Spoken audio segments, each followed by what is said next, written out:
from? Florida. Okay, you in Florida. I know I'm in Florida, but I'm on the East Coast.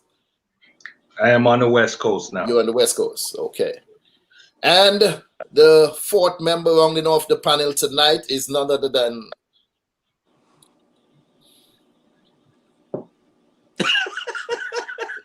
yeah, you did that to me before, Mr. Samuel Archer. Yeah. I know I'm messing Need up help. the situation. Yeah, that's all right. That's all right.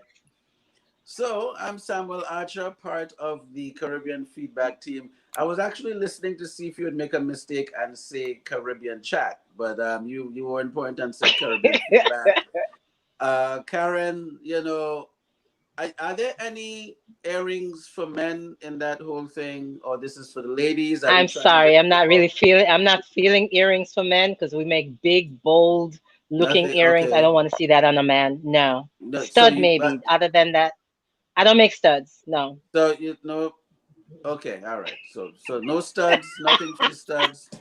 No studs for the studs. No. No. That- that- Ladies only. I'm that's how we're sorry. living right now. That's It how we're is what it living. is. So It is what it is, yeah. so we want to welcome Mr. Mark Chase tonight and Mr. Curtis. Guess what? We did that introduction and all of that stuff, and I didn't hit I didn't hit broadcast. So I actually hit it just before. I was like, oh my God, what happened? Oh, so we came in a little off key this evening. Hello? Yes, so we came in a little off this evening. Like you got muted. You hearing me? I am hearing you loud and clear, sir. Hello? Yes, I'm hearing you. I am hearing you loud and clear. I am hearing you. I didn't touch anything. Can you all hear me? I'm hearing you now. I can hear you. Okay, I can fine. hear you Everything perfectly. okay, fine. Everything's good. Oh, Okay, so we had like a few seconds. Something happened just now. I don't know what happened. okay, so let's keep it rolling. Let's keep the show on the road. So, good evening once again. I am Curtis Henry, and I am the producer and host of Caribbean Chat. We are a video magazine. Our platform right now, we strictly on YouTube, and soon we'll be transforming it into a podcast. What I do on Caribbean Chat is showcase Caribbean people of excellence who have made their mark in politics, economics, sports, entertainment, and the arts. If you did anything of significance, this is the place where you come and tell your story. Because as I tell everyone, Steven Spielberg, not even Spike Lee, is coming to knock on your door for you to tell your story. So Caribbean Chat is the platform for you to come and do that. And like I said, I'm your host and producer of such. But moving things right along, on Caribbean Feedback this evening, what I'd like to do is to recap on some of the points that we discussed in part one of our conversation, or discussion rather, on the issue of corporal punishment as it pertains to us as Caribbean people. Last week, we discussed laws that were in place in different countries, different islands throughout the Caribbean, and we shared a lot of personal stories as to how our parents dealt with punishment within the home. Some of them were very cruel. Some of them were so intense and ongoing that it's still affecting us to this day. And as some of you all may recall, last week's conversation got so interesting and intense at times that we exceeded our 1 hour limit for the show. Oh, yeah. So, yeah, we actually went to like an hour and a half and we still didn't wrap up. We still didn't touch on certain points. So we decided to continue with part two tonight. That's right. The most important point that I took away from last And week we're asking was, folks who are looking in live to feel free to comment. And, so we'll see the comments on either the Facebook side of things or on YouTube side of things. You can just throw in a greeting, say good night, hello, something. That'd be great. And Dr. Judith is in the green room, by the way. I'm just letting you guys know. that she's in the Okay, green yes, room. bring Judith on in. Bring her on in. Bring the doctor in. Yes, let's We bring her are on about in. to bring the Let her doctor in. in. The doctor is Judith, in. could you light yourself a bit better? We seeing a silhouette. Trying to tell me I'm too dark? What's wrong with you? Uh-oh.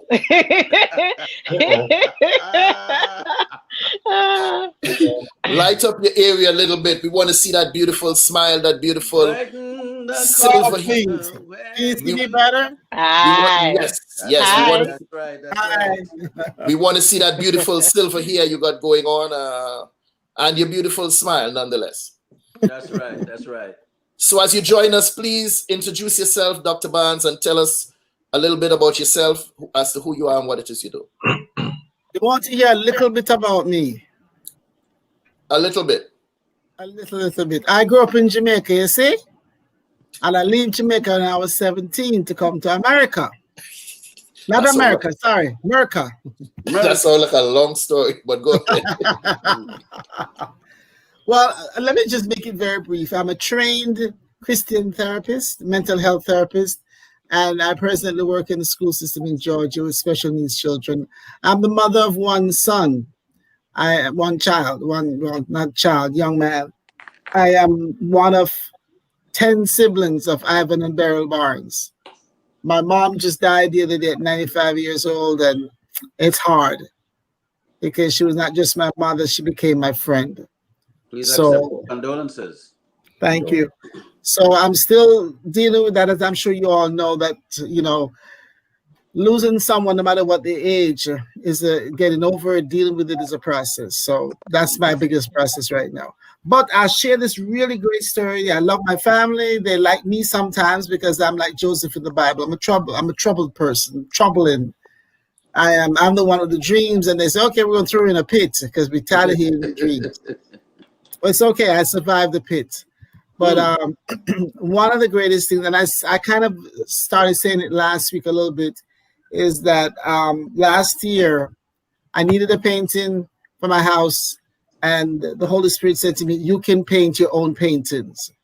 I actually have a book that came out with that title because I believed him, and I went to Michael's, what do you call it? They sell paintings. Arts and crafts. Arts and crafts. And the very same day that I heard it, I went there and I bought canvases and I bought paint. Didn't know what I was doing because I never did any of that before. Can't draw, can't do anything.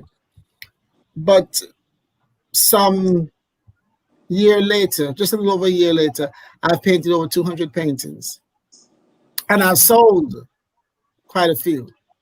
And so for me right now, it proves one of the most important things in the Bible to me. Obedience is better than sacrifice. Amen. I did what I was told to do. I look crazy, but I look crazy most of the time. Right, Curtis? You know that. So it's not just paying off in terms of this great gift that brings me a lot of peace, but I'm making some money from it. So when he tells you to do something, he supplies everything you need to do it. And I'm proof of that. That's it. That's enough. What else? What some of you all may not know. Judith and I are thespians. We did a lot of we did a lot of plays back in the 80s. Yes, in the late 80s, coming into the 90s. And when she started just now saying, well, she born in Jamaica and she come up here as a kid, I saw some remnants of the Judith I know from back then. That's why I had to stop her and sort of pull her back on the professional side because I know how crazy she can get. Because trust me, we have done some ridiculous stuff on stage. Yes. Sometimes ad lib, we just go up there and say, okay, take it, follow me. And we just go up on stage and ad lib some skits. Let me just say this, Curtis. Listen, I'm sure you all know Curtis very well. Curtis wasn't acting. Curtis was just being himself. All the things that we did, he was just being himself.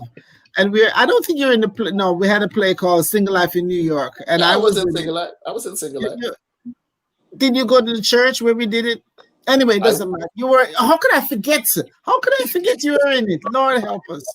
Anyway, he stole the show. At least he was trying to steal it.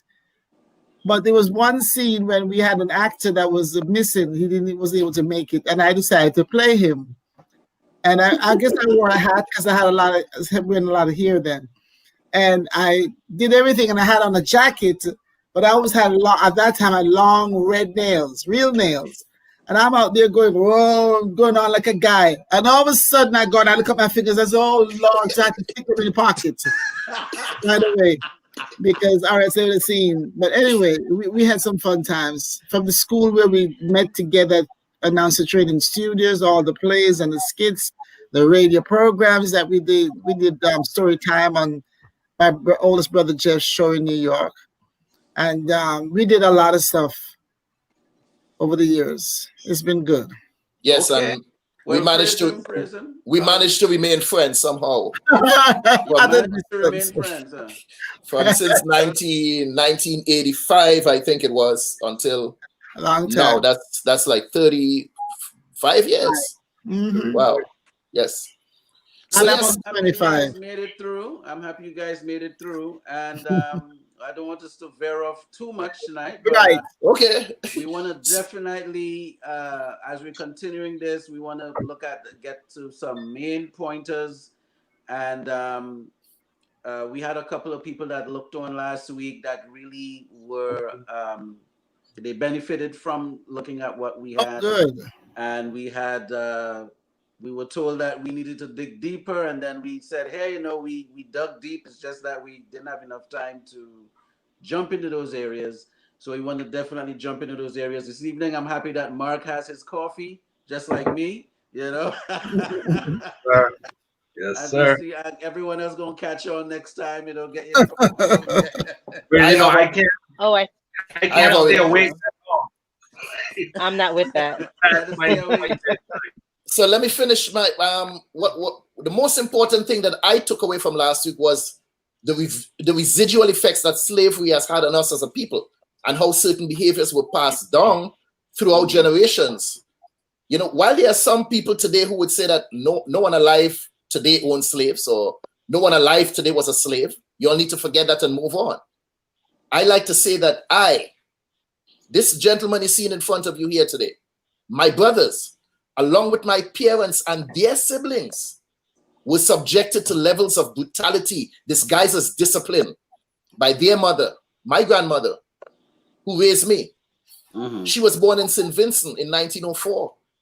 Now we have to bear in mind that slavery was abolished in St. Vincent in 1834, which could very well mean that my grandmother, whom I could only describe as an authoritative figure, garnered all her disciplinary tactics from being born just 2 generations out of slavery.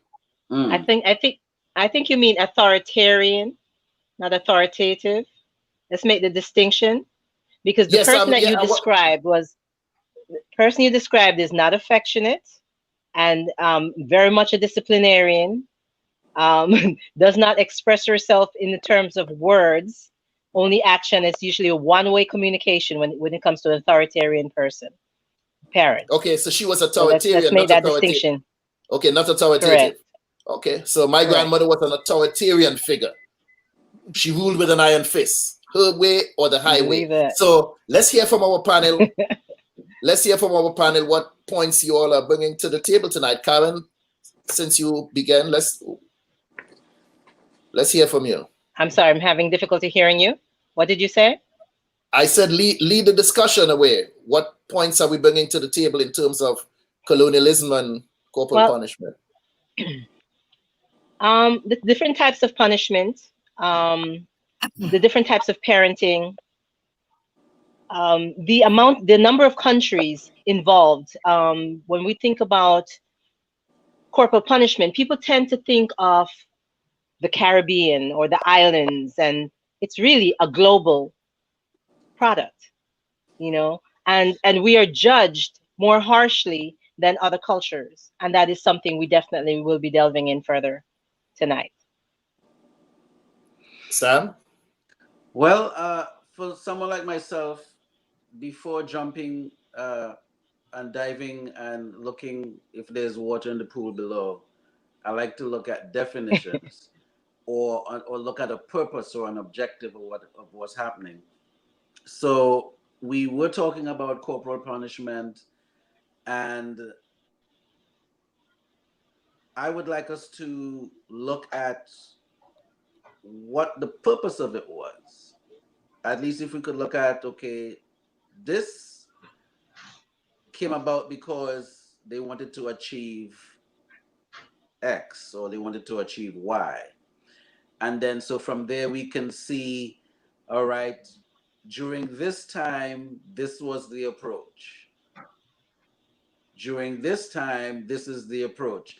Has the approach evolved? Did we evolve from one style of doing a discipline? Because the purpose of it was really more on discipline.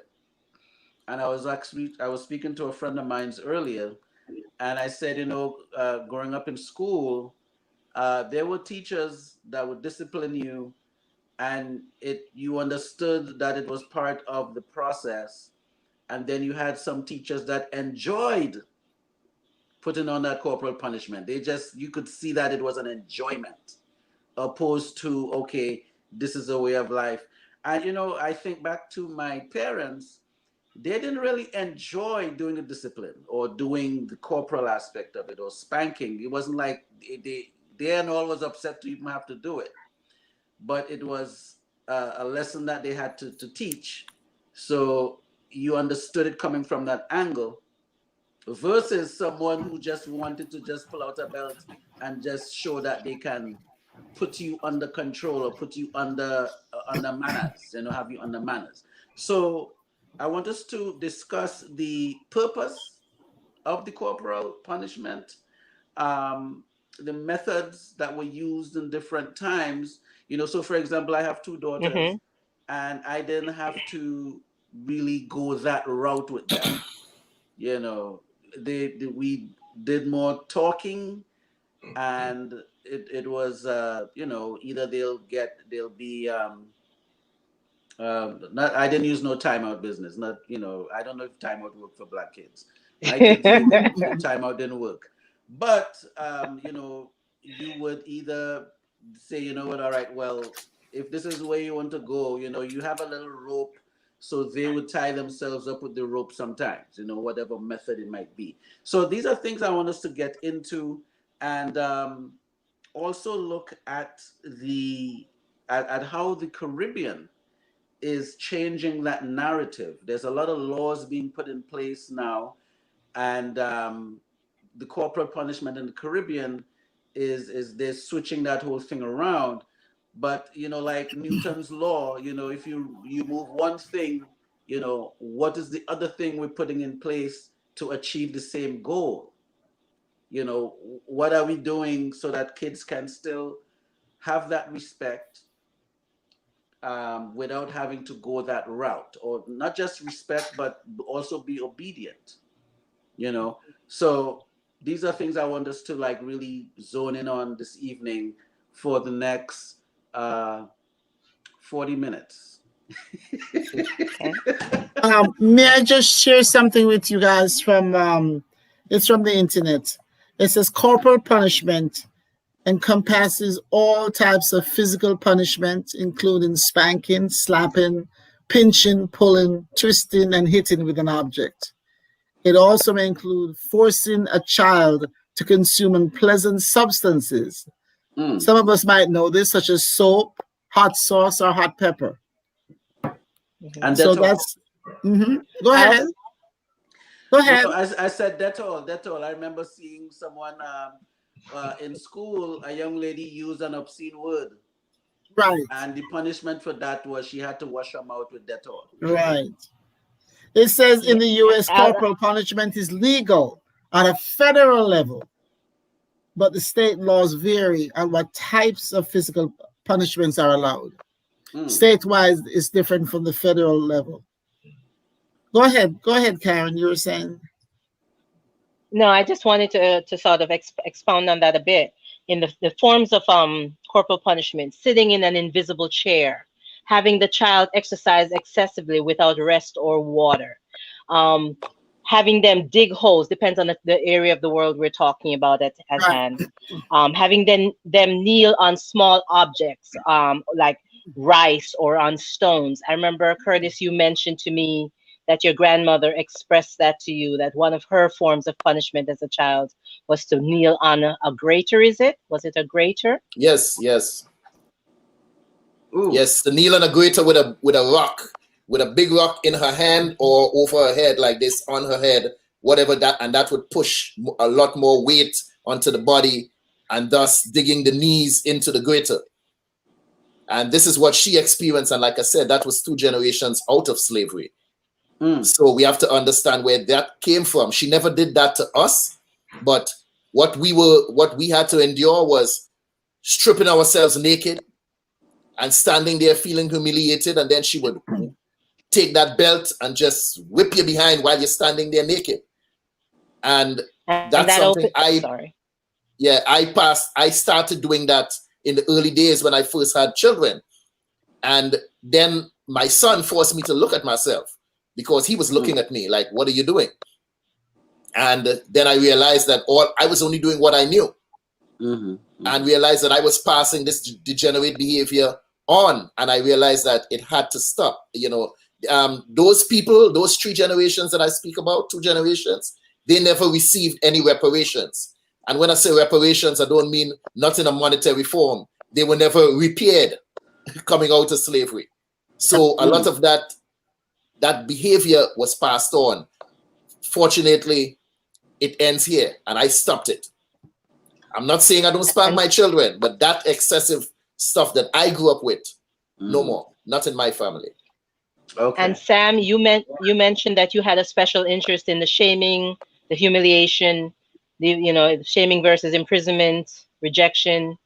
Yes, so some places were looking at using shaming instead of imprisonment, and some of it had to do with, all right, well, the jails are filled and all of this stuff is going on, and all right, so the shaming versus imprisonment pretty much is a vast topic, meaning that it wasn't just about corporal punishment. But corporal punishment, the subject came in because certain places, actually places like where I live in Delaware, the law is a parent can actually go to jail for a year if found guilty of disciplining, of spanking their child. And if the child is under 3, they could spend up to 2 years. So now, you talk about imprisonment, but of course the imprisonment is for other offenses.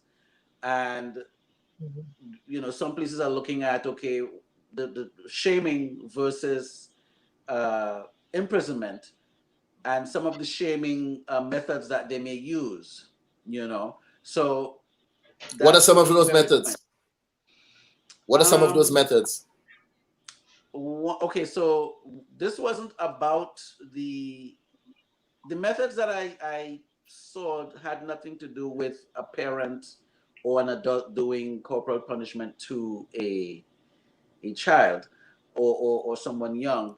But for example, if you were caught soliciting um, sexual favors and things of that nature, uh, you had to do something visibly. So they'll say, okay, the people that are coming in here today, and they'll probably have the media and the news and all types of stuff. And now you got to come and pay a fine or submit paperwork at this particular place at a particular time. So in a way, you coming in to deal with this is under that public scrutiny is somewhat shaming. And then so people will tune in to see, well, let's see who are the people that's coming in, because these were the people that were soliciting sex, recently, and now they gotta come through here and pay this fine, or come through here and report to this office. So now, as you come in, you have this whole what you call you have a festival, but the festival is that the joke is on you. And who really wants to be humiliated under that circumstance? Whatever you were doing it in the dark, and then now they bring you out in the light. And now this would be almost I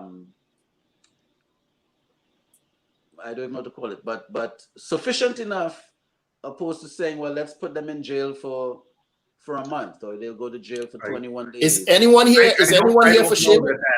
that's so. I don't know that that's so.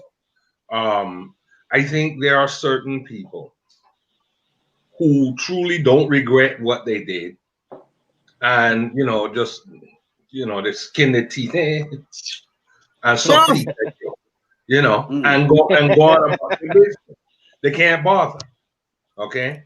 Mhm. What I really saw the last time we got together last week is what can we do on a go forth basis.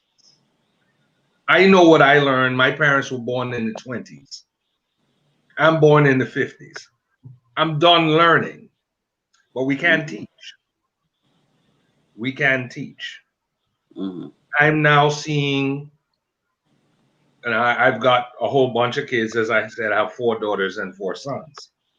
Okay. None of my That's sons, a whole bunch. that's a whole bunch. That's enough, man. um, you, I've seen kids put on Ritalin for their behavior rather than behind beating because they're unruly. They're, and then these kids have substance abuse problems the rest of their life. Mm. Okay, that's not a solution either. But we can come up with a healthy medium, because there are some children and some adults you can't shame. They're not ashamed of what they did. They don't see what you're talking about and turn around Mhm. and do it again. There are some kids who are hyperactive. I don't live in the country anymore. I can't. What am I going to do? Tell them go run, go back down, run. you know, you can't. You can't tell them that. There are healthy alternatives, and that's really what we should be talking about because colonialism done, slavery You done think so? Mm, to an extent. to an Well, in extent. Thank theory, you very much. Let me it's correct done. my Yes, to an in extent. theory, it's done. The Yes. the Hmm. ills and the horrors that it brought still exist. Mm. You know, if you have to worry about, and these are the things that should be discussed. How do we keep our children out of trouble without tanning their hide and stripping it bare? How can we keep them alive? How can we teach them, look, man, don't respond to the police this way. Don't talk to so and so this way. Don't talk to, because they're going to ignore you. They see little white Joey down the street. Why can't I do like he do, or why can't I do like she do? Mm. There has to be a medium. There has to be a center point. May I, And may I, okay. Go ahead, mm, Mark. I'm sorry. no, I feel like some forms of corporal punishment would have to come in because sometimes it's just not understood another way. So it depends on the child. But go ahead, Bob. Definitely depends on the child. Yes. Let me just share this with you. Several things. One is, I remember something Karen said last week about this lady, this adult person who would beat her, and it seemed that she planned these beatings, and she looked like she looked forward to these beatings, right? Karen, you shared that Yes, last correct. week, right? Now, to me, Yes, she was only 10 years older. yeah. Well, to me, that's a sadistic mind. There's something wrong. There was something wrong with her. Why she would do that and do it routinely. There was something, because a lot of times when we are empty, we try to fill up ourselves with crazy behaviors.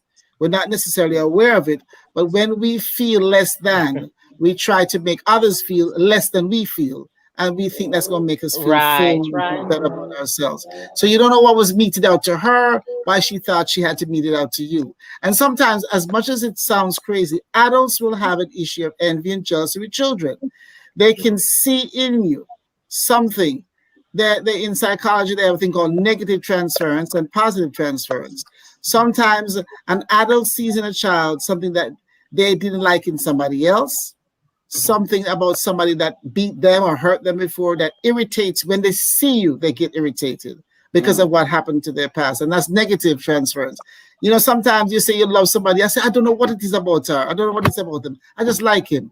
That would be called positive transference. Something good maybe happened in the past, and this person reminds you of that good in the present, and that's called positive transference. The other thing is this: we can teach children until we lose our minds, whether it's in flogging or talking. The biggest problem that I see working with children and adults is that parents especially do not intend to change their ways, but they want their children to change. If you lie and you don't want your children to lie, what do you think is going to happen? We train, somebody calls your house and the parent says, tell them I'm not here. You're teaching them how to lie. Simple things like that. So the thing is that when I go to counsel somebody, I told this lady she wanted me to counsel her granddaughter. Granddaughter lives with her. I said, that this means that you have to come for counseling also. She said, huh? And because what would normally happen is that you get the child fixed to a certain degree, trained, whatever the word you want to use, and you get them in a better place. They go back home, and these people haven't changed. The grandmother hasn't changed, the father hasn't changed, the mother hasn't changed. What do you think is going to happen to the child? The child is going to go back to the behaviors that they had before, because that's how they cope. They need coping mechanisms. That's how they cope with life. They're not going to go home and say, well, my therapist said that I'm better than you make me feel. And my therapist said I don't deserve a whooping every day. So they get 2 whoopings that night just for saying that. So what the child does, the child goes back into the old mode of behavior, because that's how they survive in that household.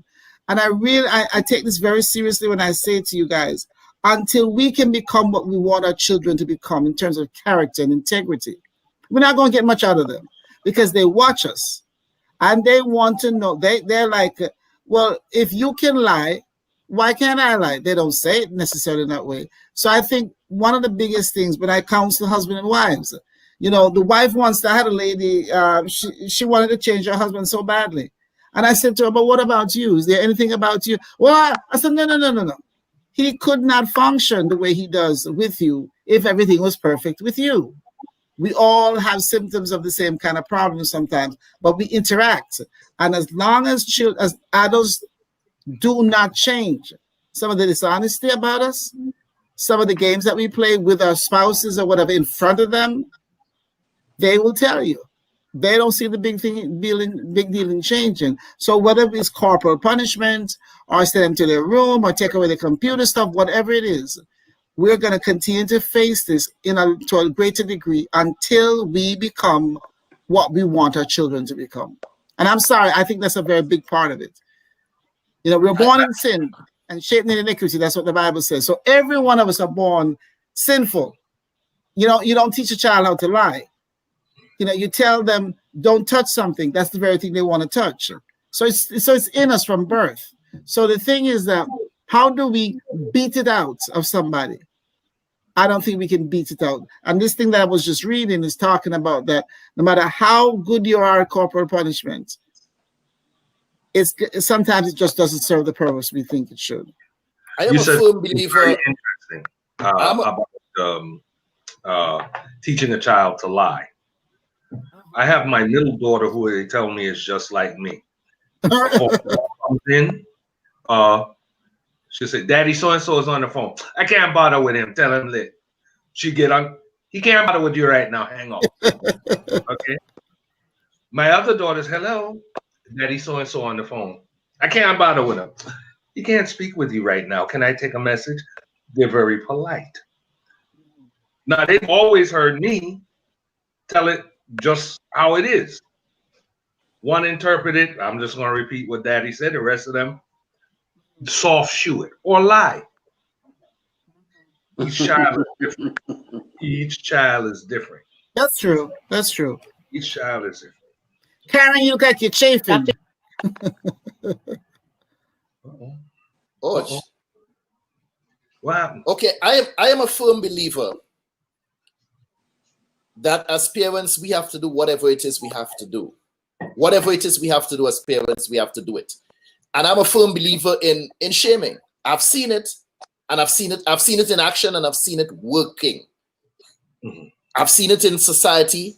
I see this practice in Brooklyn, where people, these boosters as they call them, go into a store and pick up merchandise to walk out. When they get caught, the merchant would say, listen, you have a choice. is either we call the police and you go to jail, or you take a photograph for us. Most people are like, well, okay, I'm not going to jail. So then they have them pose there with something and they say, I stole this.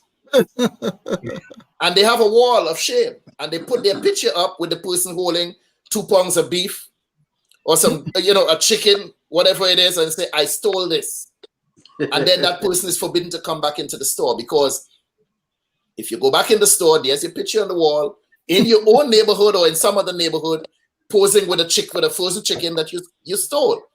So that is called shaming. Right. I am a firm believer in that. I've seen it in action, and I know that it works because I know. Sorry to cut you, but let me just add to that. Shaming is good. Like Mark said, a lot of people, believe it or not, do not have a conscience and they don't practice it. We have a lot of people who are sociopaths. One of them very present in our society right now. They don't really have any conscience about anything they say or do. And it's always somebody else. It's never them. That's and I tell you something, in this time, it is worse, the amount of sociopaths, the amount of narcissistic people that's in the society now. Anyway, so I'm agreeing with you on that. The thing is that even with shaming and any kind of punishment that we do, any kind of correction that we do, we have to be careful of how deep we go with it. We have to be careful how much we dole out. Because shaming can be good to a certain extent. If you overdo it, the problem is that a parent is not necessarily healthy enough mentally to know when to stop because of what might have happened to them. So whatever it is, that shame, whatever it is, we have to be careful that we don't overdo it, because that's when we scar people mentally and emotionally. So anything that we do to correct anybody, we have to be careful. Sure, go ahead, Karen. Do you think that parental value and the disciplinary responses of these parents vary by social class? Yes. Oh, God, do you think there's any oh, yes. Oh, yes. I was talking to a friend of mine today. She's Caucasian. And it's not just social class. It's also cultural differences, racial, divide. And she's Caucasian. And she has a daughter who's 21 or whatever age is. And I said to her today, I said, you keep allowing this child, because she is a child, you keep allowing her to dictate how you handle things in her life. And I said, she wants to take a break from college because she's having a bit of a breakdown. She was seeing some fella, and I told her, slow down, do not go after him. Calm yourself. Let this guy do the pursuing. Well, she pursued. The guy told her that she was pushing too hard. So he broke up with her. So all of a sudden now she wants to take a break from college. She leaves her college dorm in Athens, Georgia, comes to this area where we live, and tells the parents she wants a break from school for a while. They're paying for her apartment. They're doing all this stuff. And she's telling them she's going to take a break, and then she's going to go away for a week to her grandparents' house. And I said to her, do you understand that she's ruling you guys, that she's really, even though she's not physically living in the house with them, she's ruling them. How is she ruling them? If you are having a hard time, close to a nervous breakdown, you don't make decisions like that. I make the decisions. I'm the parent. I pay the bills. I make the decision what's going to happen. And so I said that to her today. But white folks are they think they're actually superior. I mean, I believe that. They think they're superior to blacks in a lot of ways. And I've told her, sometimes she has a son much younger. I said, your husband needs to take him in a room and whoop his behind every once in a while. Let him know who's in charge. Oh, no, I wouldn't. I said, okay. So when both of you end up in prison for his foolishness, then you're gonna see what's going on. They're very skeptical. Now there are a lot of white folks who depend on the social level, as you said, Karen. They live in the trailers and they do all this crazy. They live in the Appalachian Mountains, and they will whoop their kids just now. Some of them are crazy. They'll fist fight them. Well, some black people do that too.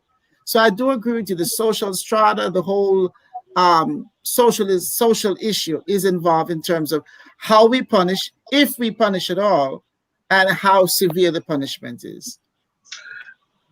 Touching on something that Karen was talking about, I used to do something that violated my Jamaican's wife's feelings, her values very much. I didn't want the children to have something, and I catch them with it. In particular, my son with one of these the latest iPhone. I didn't want him to have it. And he went around me, went to his friend, got the iPhone. I said, okay, you're smart. You're smart. You passed me. You're smart. I understand. I understand. Hand me the phone. I took him in the garage. I said, put the phone down on there. Here's a hammer. Broke the phone. What? Broke the phone? You gonna broke the phone. I told you can't have it. You gonna broke the phone. My wife, I thought she had 2 strokes. The way she fall. You can't tell the boy that it cost $700. I told him he can't have it. Now broke the phone. That's not shaming. I didn't beat him. His little feelings got hurt because that was his $700. But he understood. Don't bring something in my house or disagree with my judgment until you have your own house.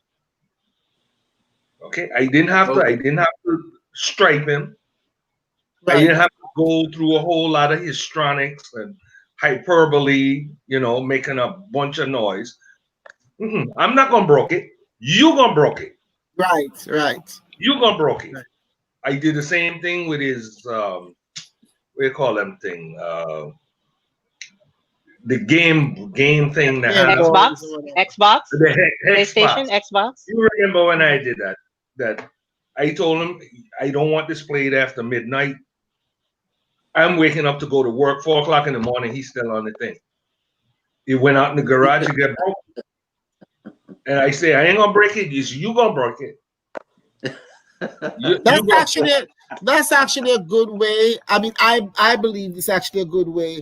Perhaps less expensive way, but I believe that's a good way to let them do the thing that you would normally do. So it's on them, and they tend to remember that longer. That tend to stick with them. And if they're thinking about the money part of it, they're like, man, I ain't doing that crap anymore because I'm not going to lose. Or they tend to think differently. And the next time around, the choices are usually different. Because, like I said, physical punishment does not always solve the problem. Because the thing is that you beat once, you got to beat more the next time, or you got to beat more intensively. It can become a problem and doesn't really. It's caused a new problem and still doesn't solve the old problem. But children on the whole need to understand that there are rules. There are rules in nature. There are rules within the household. There are rules in society. There are rules everywhere you go. You cannot go through life without abiding by some type of a rule. You're driving on the street, there are rules. There are stop signs, there are stop lights, there are yield signs. And it's catastrophe if you don't obey rules. And that is first. Sorry to interrupt. How do you tell a child those rules? Or children, how do you see? That's part of the issue. How do we pass those rules on to them? Do we do it by doing what we do and they see us do it, or do we say to them and then wait for them to do it, or do we say to them wait for them to do it while we're doing something else? Because I'm telling you, inconsistency in behavior, whether it's one parent or two, consistency in behavior causes more. Let me give you a quick, for instance. My son went out for an interview today. And he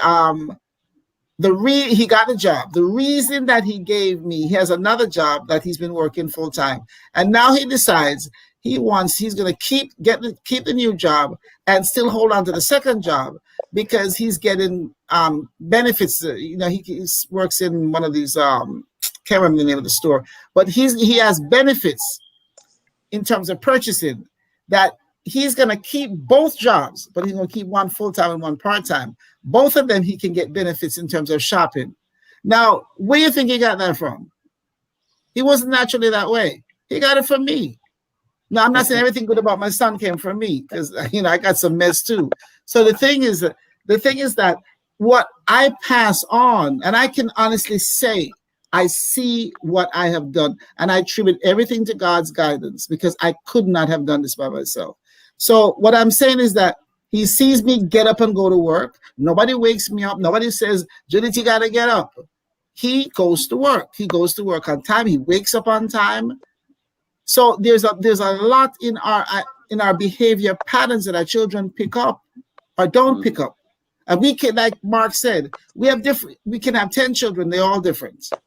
And they're different how they relate to us. Go ahead. Three things.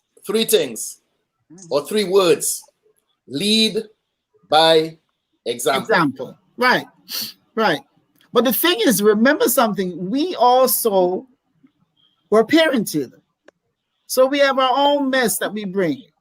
And anybody who behaves as if they got it all together as a parent, and I don't understand how this happened. The prodigal son left home, even though he apparently was living a good life.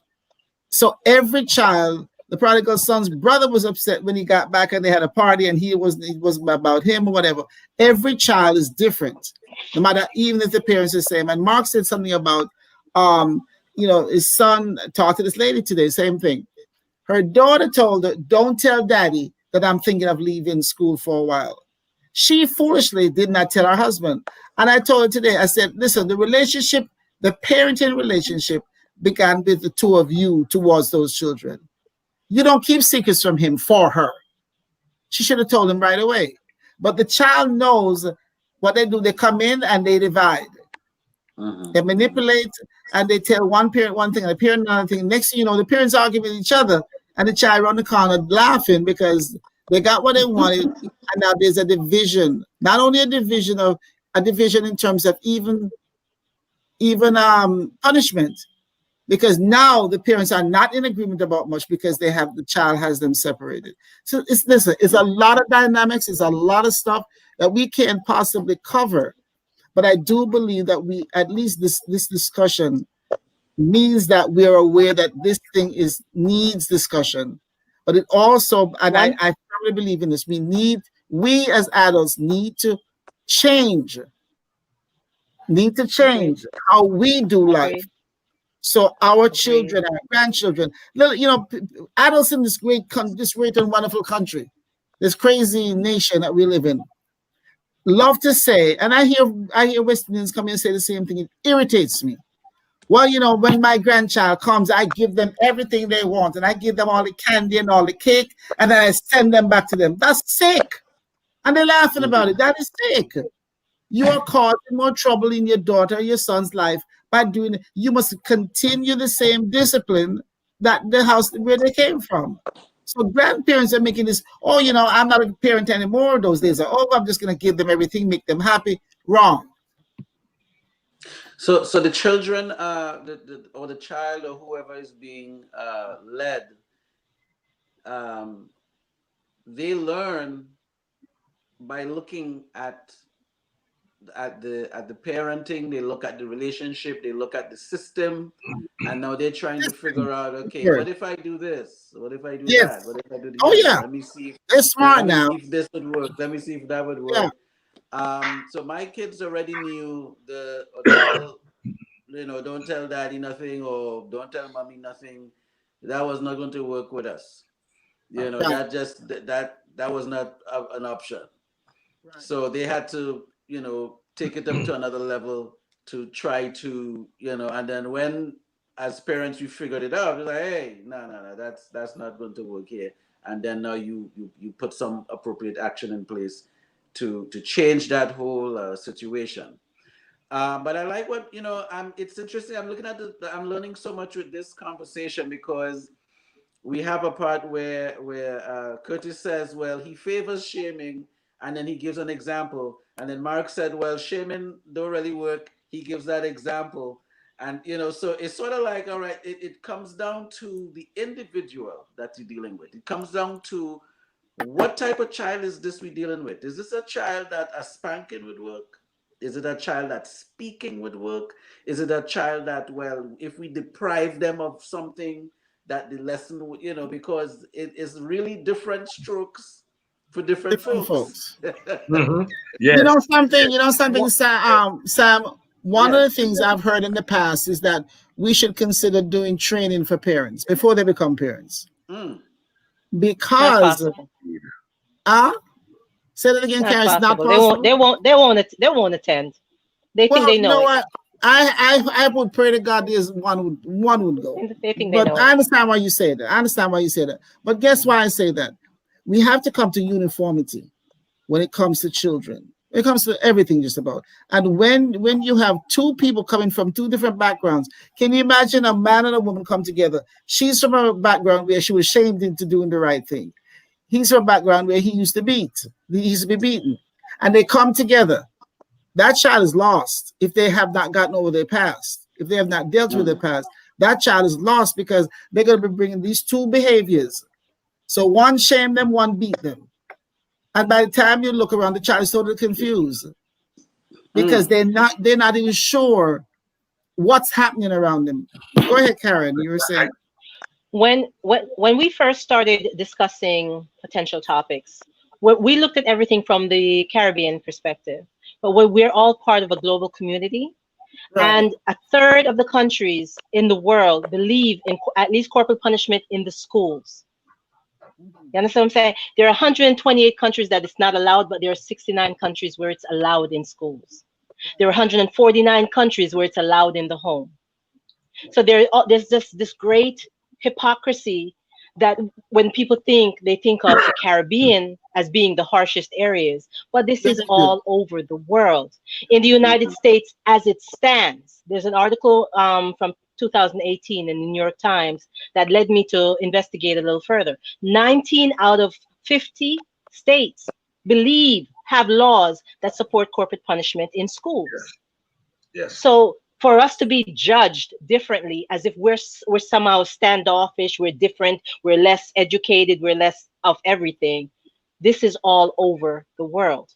There are countries like South Africa, Egypt, Republic of Korea, that corporal punishment is acceptable and is supported by the laws in these countries. So what does it say? So how are we? It says, though, in my mind, what it says is that we have got to have the strength, the moral courage and strength to discipline our children in our homes the way we see fit. And let me tell you, it sounds sneaky or whatever. Just don't discipline them where we just show. But again, agree. But seriously, you have to become very ingenious about that. You take care of your business. And I suggest if you want to go report me, make sure you're packed. Make sure you're packed to go. Because what I found interesting. Go ahead, Karen. What I found interesting for the 19 states, most of them are southern states. That's not surprising at all. Right, but most of the people affected, the children affected, are boys, disabled boys. Black boys primarily, boys and disabled children. That is phenomenal to me. The disabled part gets to me. That's surprising. Yes, it does. Yes, it does. It does. That's a very interesting point that was made there about the disabled and the fact that it's Black children.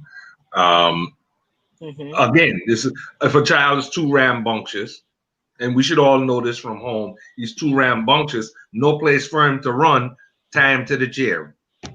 Beat him with a ruler across his knuckles. Whatever you're going to do. All right. Eventually, the kid either says, I don't care about beating across my knuckles, and I'm going to keep doing what I'm doing. Or this don't make sense. It hurts. I don't like it.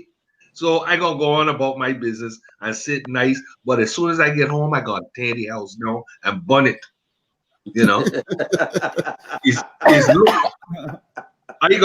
I said, I got my daughter here. I know she can hear me. I wake up 4:30 in the morning, every morning. Doesn't matter.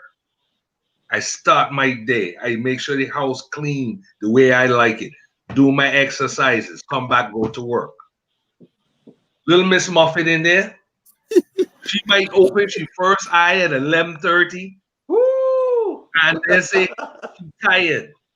I said, why you can't wash your clothes? I'm tired. I'm tired. I don't know what you're tired from. What did you do? From when she was 5 years old, she was that way. Now, she would come close to getting straight. But it was going to be the same thing tomorrow. It's going to be the same thing tomorrow. She wanted to go to school on time. You best get her up, push her into the bathroom to wash herself, push her out to the bathroom to find she clothes, push her out the door and walk with her. Walk with her because she will make a quick U-turn, come in the back door, gone back in the bed, gone to sleep. Oh I'm Lord. coming from work to get something to eat 11:30. I open she bedroom door, she mouth open. If I How old is she? How old is she, Mark? She's 21 now. Oh, She's that's still an doing adult. that? That's an Huh? adult. She's still Oh yeah, doing that now? she does that now. Oh no. Oh no. Does question. Does the name Michael Fay ring a bell to anyone here? I know the name. Okay, It So sounds yeah, familiar. okay, let's go back to about 1994, 1995. That is a teenager who went on vacation in Singapore and decided to write or spray some graffiti on the walls. Oh And yes, little did he know that they didn't this was tolerate not the that mess US. over there. They did not tolerate that stuff over there. That's So, right. of course, he was arrested, and the punishment was 3 lashes with the with a cane. cane. Yeah. Now, half of America was in uproar that it was too harsh of a punishment. That they shouldn't do that. How could they resort to these primitive ways? Mind you, no one can tell America what they're supposed to do as far as their laws on the books. Oh. Right? They would take you and put you in jail to just veg away, doing absolutely nothing, making money for private corporations, to just sit in prison because it's all part of a bit larger plan. Mhm. In Singapore, they don't tolerate that. We bring you in, we give you your punishment, go on back home. If you choose to go do it again, I can guarantee you the punishment will make you remember that you don't go there again. And despite all the noise America made, Michael Fay wasn't that lucky. He was not spared. And he went on to say that he bled, and it was almost, the blood was running like a bloody nose because it left like about 4 lines, about half an inch wide on his left buttock. And he could remember the officers or those whoever that was caning him. They were counting. 1. He said he couldn't even remember He couldn't remember screaming out. He knew he opened his mouth, but he didn't hear anything come out. And then they said enjoying it too much, you know. 3 more left, Michael. 3 more left. They hit him again. 2 more left, Michael. 2 more. And we spoke about this last week. The lesson, that the preaching, and they counted down. And I can guarantee you, today, Michael Fay is an adult. And Michael Fay will not pick up a marker, regardless of which country he goes to think about writing on a wall. I know for So my even though some of these, hold on, even though some of these punishments are a bit extreme in some cases, they are a constant reminder of what you do. As I was saying before, there are laws. There are laws in society. There are laws in nature. You understand that what goes up must come down. Come down, yeah. There's a law of gravity. You understand you can't fly. You step out from the balcony, you will go down. There are laws that we have to abide by, whether we agree with them or not. We cannot disagree with gravity. That is a law that's in place. And the laws of entering somebody's house. You know, there are laws. So once we able to teach these children in the home that there are laws, and this is my law. I don't care how you feel about it, but this is my law, and you have to abide by that. Mm-hmm. So until that day that you move out and you have your own, even when you move out, once you come back within these doors, there are laws that you abide by, and you have to do that.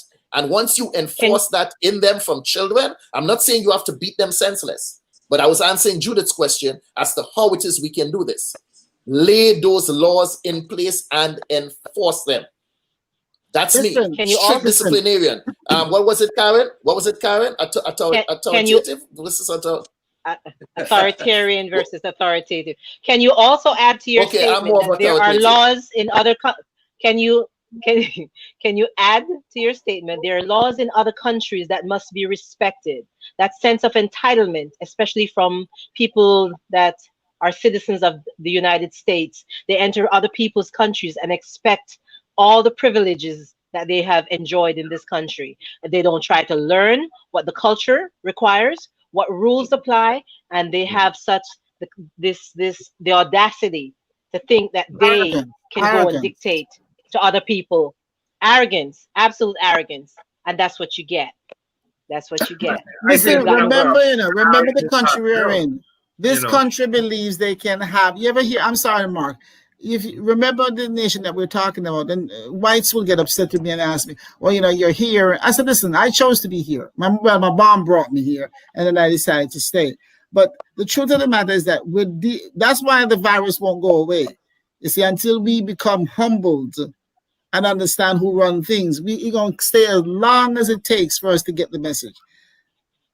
This country will have a football match and call it the World Series, and they're the only ones playing. That's the arrogance of this country. America is having a World Series. Who's playing with them? Them. So, I watch this TV channel, Christian channel, and I used to hear this pastor, God bless America. I said, listen to me. You guys got to stop this. You want the world blessed. Because remember this, if we are blessed and the other people ain't blessed, we're going to have some big trouble with these people because they're not living on the same spiritual level that we are. So we're going to have conflict and problems. But this attitude, I tell people the Statue of Liberty, what it reads on there, I truly believe that this country, God created it with that in mind. Bring your huddled masses. Bring the needy, all of that. And let me tell you, as long as this country, and this is political, but it's all a part of the whole package, is that as long as people keep saying we got to get rid of these foreigners made this country what it is. Immigrants made this country what it is. Absolutely. So now they don't want to bring the huddled masses because we have a John Crow. You know what a John Crow is, right? John Crow. We have a John Crow, a crowbeat. We have a crowbeat. So they're in charge. But when the truth of the matter is that's why this country was founded, to do exactly what the Statue of Liberty says. And this nation will continue to suffer as long as they try to obviate that promise that they have there. As long as they cuss and fight about it, this country is going to be in trouble because that's what America was made of. Dr. Barnes, that clock on the wall says it's approaching that time that we have to get out of here. So what we're going to do, we're going to give some closing remarks, and I'm going to bring it back up to you, around to you. I know you're kind of long-winded, so I'm going to bring it back around to you. So that's what you call projection. And transference. We have rules, and you're there in my house, and you're going to listen to my rules. And you're going to obey the laws. Mr. Mark Chase, let's have your closing remarks, please. Well, I think we've discussed some very, very, very good things here, and I hope that there are plenty of people listening. There's no right answer. There's no simple answer, but there is an answer. And it's individually hastened to. It's an individual answer. That's what I've taken away from this. Karen? From some of the research I've done to find that corporal punishment is banned in Europe, banned in most of Asia and most of South America. I don't see where they have shown that is a more improved method, than what we have in other areas in the world, where we allow it, where we have certain restrictions on where, how far to go, but we absolutely allow it. I don't necessarily see that they have a better system than we do. Mr. Archer. Yeah, this has been an enlightening 2 weeks, I must say. It's that we're picking topics, and you get to tap back into what you went through on certain things, and my closing remarks would not be long, but I want to just remember a visual that I would see in Brooklyn, where a Caribbean parent would be disciplining a child in the road, and he or she would have a belt, and they're walking home on Clarendon Road towards Bedford. There I was living in that vicinity. Oh gosh. Plop! And they walk a couple of miles. Plop! And there's a lesson going down there. And as Mark says, it's really you don't really have a right or a wrong answer per se, but I think again it comes down to the individual. that, you know, as a parent, you can identify, well, this one I could talk to. This one over here, I'd pray first. Not so much. And I think we can find a medium there. And I'm hoping that this was an enlightening discussion for our viewing audience. Yes. One of the things we also need to remember that outside there, especially in the current atmosphere today, we have those police officers who are also exercising and laying down the law as far as corporal punishment is concerned. Even though we have a judicial system that says you're innocent until you're proven guilty, what we're seeing in society today, a lot of these officers are acting as judge, jury, and executioner. Mm-hmm. Whether you're found guilty or not, they are making that determination and they are snuffing out lives. And more often than not, it's Black lives. Henceforth, the term Black Lives Matter, because we are the only ones that seem to be at the short end of the stick when it comes to that. We need to understand where the police force was first instituted within this country. I can't remember the exact year, but somewhere in the 1800s. And this law was, these people were enacted to chase down runaway slaves. Mm-hmm. That's how the police force started. I believe it was KRS-One that stated it best.